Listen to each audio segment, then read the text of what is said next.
ఓం శ్రీ గణేశాయ నమః. జయం తల్లి ఛానల్కు స్వాగతం. ఇప్పుడు మీరు చూస్తున్న పిండిలో నేను కలోంజీ సీడ్స్ కొంచెం, వాము కొంచెం, సోంపు కొంచెం, ఉప్పు పసుపు వేసాను. అందులో ఇగో ఈ చిన్న చిన్న పచ్చిమిరకాయలని బజ్జీ వేయటానికి తీసుకున్నా. డీప్ ఫ్రైకి ఇదిగో కొంచెం ఆయిల్ పెట్టాను, ఫ్రెష్ ఆయిల్. ఇందులో సరిపడా నీళ్లు పోసి పిండిని బజ్జీలకి సరిపోయేలాగా పిండిని కలుపుతున్నాను. ఇంకా ఇంతకు మించి ఇంకేం వేయలేదు.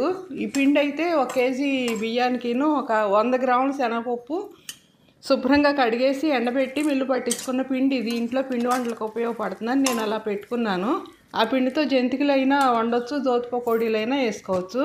అదే పిండితో నేను ఇప్పుడు బజ్జీలు వేస్తున్నాను. ఊరికే నాకు తినాలనిపించి వేస్తున్నాను నేను.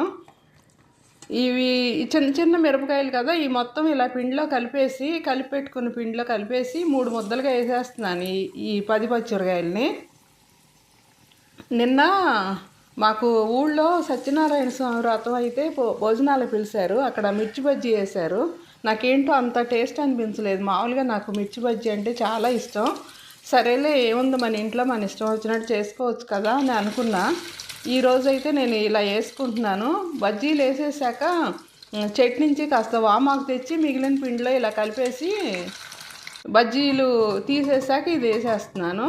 ఇగో ఇలా తీసాను మూడు బజ్జీలుగా 10 మిరపకాయలని. తర్వాత ఈ వామాకులు కలిపేసింది వేసేస్తున్నాను.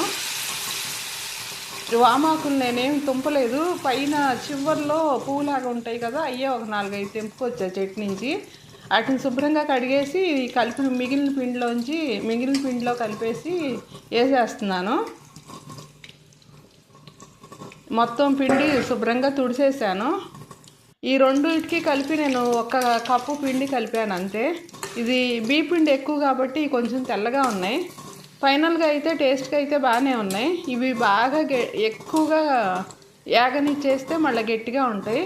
నేను పర్వాలేదు మగ్గిని అనిపించినప్పుడు తీసేసాను. ఇవిగో ఇలా మొత్తం ఇలా తీసాను ప్లేట్లోకి. ఆయిల్ ఎక్కువ తీయలేదు, పర్వాలేదు. ఇవి మరీ గట్టిగా ఏమీ లేవు. బియ్యం పిండి ఎక్కువ వేసాను కదా, కాకపోతే శనగపిండిను కొంచెం సోడా ఉప్పు వేసుకున్నవి కొంచెం మెత్తగా ఉంటాయి. నేను సోడా ఉప్పు కూడా వేయలేదు. కలోంజీ సీడ్స్ సోంపునేమో ఆరోగ్యం కోసం మంచిది కదా, ఇంట్లో ఉన్నాయని వేసాను కొంచెం. తినటానికైతే పర్వాలేదు అనిపించినాయి.